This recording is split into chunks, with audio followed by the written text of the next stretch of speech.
안녕하세요. 올해 2022년에 가구당 빚이 1억 원을 넘어섰답니다. 1억 원에 육박했다는 거죠.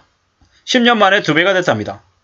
10년 전에 5천만 원이던 게 지금 이제 거의 1억이 된 거죠. 충격이 아닐 수 없습니다. 2017년에 한 7,100만 원, 2022년에 9,170만 원, 2021년 대비해가지고 한 370만 원 는 거죠. 400만 원 늘었다고 봐야죠. 그러면 이제 2024년 되면 실제로 이제 가구당 빚이 1억이 넘겠네요. 고물가 고금리에 이제 가계빚이 점점 더 우리 삶을 위축시키는 상황입니다. 충격입니다. 충격. 믿기 어려운 얘기죠. 2022년 가계금융복지조사 결과에 따른 겁니다. 평균 자산은 5억 4,700만 원이랍니다. 평균 자산이 매우 크네요. 근데 이거 평균의 함정이잖아요. 실제로는 평균 자산이 1억, 2억, 3억인 이들도 허다할 거다라는 겁니다.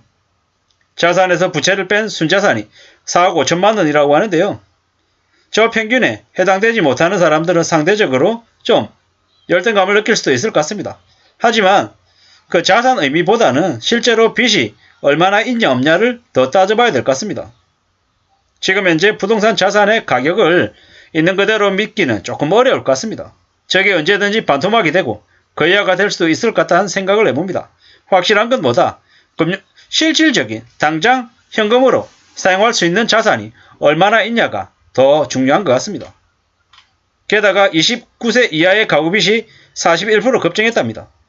29세 이하의 가구 중 부채 금액이 5천만 원이랍니다. 2021년 대비해서 무려 41% 늘었다라는 건데요. 충격이죠, 충격. 임대보증금 끼고 집을 산 29세 이하의 가구가 이제 늘어났다라는 겁니다. 연끌로 갭 투자하고 빚투에서 자산시장에 뛰어든 20대들의 빚 부담이 커졌다라고 봐야 되는 거죠. 감당이 안 되는 거죠. 감당이 안 되는 겁니다. 부채를 보유한 가구의 비율은 63%라고 합니다. 63%. 실제로 10명 중에 한 서너 명만 빚이 없고 10명 중에 6명 이상이 빚이 있다라고 하는 겁니다. 가구의 64%가 빚 갚기가 부담스럽답니다. 가구 빚 갚기가. 이런 거죠. 대략 10명 중에 한 4명 정도는 빚이 없고 한 6명 정도는 빚이 있고요. 그 6명 중에서 한 3, 4명이 절반이 빚 갚기가 부담스럽다라는 겁니다.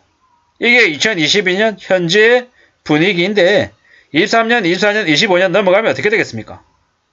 상당수의 가구들이 빚 때문에 신음하고 몰락할 수 있다라고 봐야 되겠습니다. 이런 상황에서 주식이 올랐다, 집값이 올랐다. 무슨 소용이 있겠습니까? 그보다 더 중요한 건 뭐다? 살아남고 견딜 수 있냐가 더 중요하다라는 겁니다.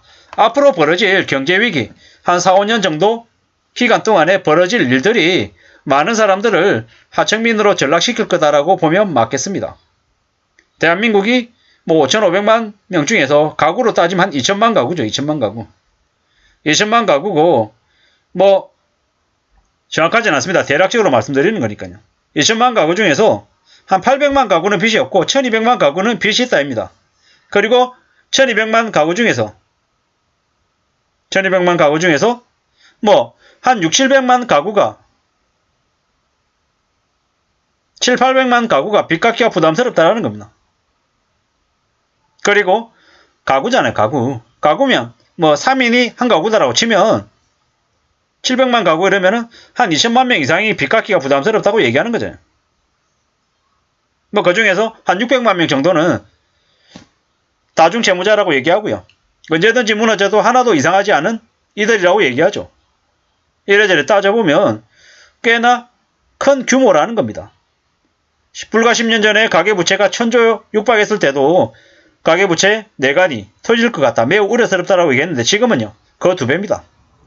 가구당 가계부채가 1억에 가까워진다라고 하는 건 절대로 예산일이 아니라는 거죠. 매우 우려스러운 얘기라는 겁니다. 이게 앞으로 벌어질 일이죠. 소득이 4.7% 늘어날 때 세금하고 보험료는 5.6% 는답니다. 무슨 얘기입니까?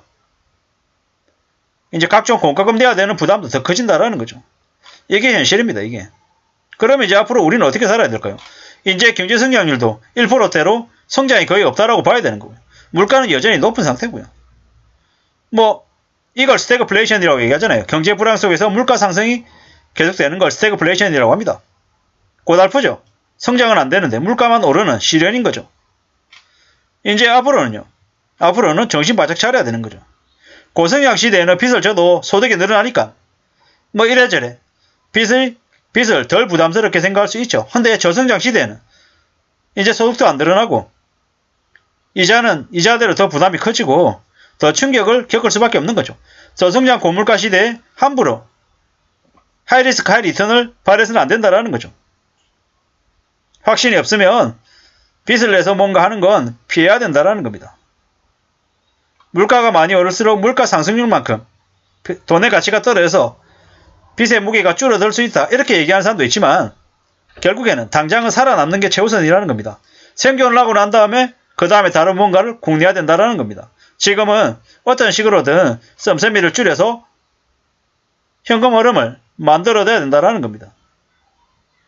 지금은 빚내서 뭔가를 하는 걸 당연하게 생각해서는 안 됩니다. 빚내서 뭔가를 하다가는 그 빚 때문에 언제든 일상이 다 뒤집어질 수 있음을 잊지 말아야 될 것 같습니다.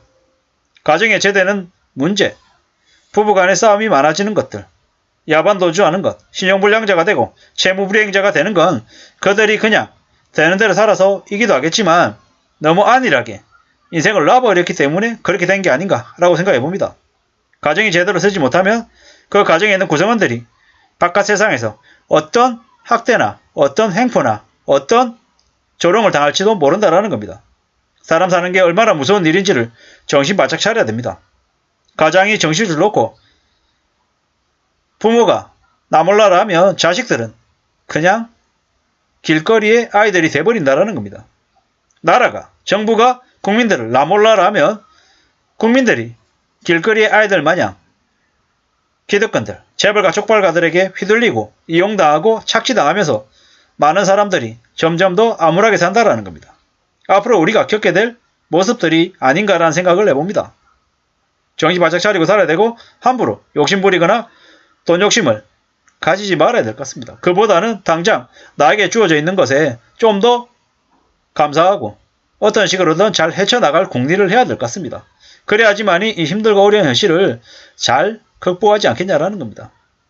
남들이 여유 부리고 우아하게 멋있게 외차 타고 다니고 좋은 새 아파트에 산다고 나도 그럴 수 있다라고 착각하면 안 된다라는 겁니다. 내 분수에 맞게끔 내 처지에 맞게 삶을 꾸려나가야 뺏기지 않고 삶을 지킬 수 있을 것 같습니다. 아무쪼록 저성장 고물가 시대에 우리가 어떻게 살아남아야 될지에 대해서 얘기해봤습니다. 아무쪼록 참고가 되시면 좋겠습니다. 감사합니다.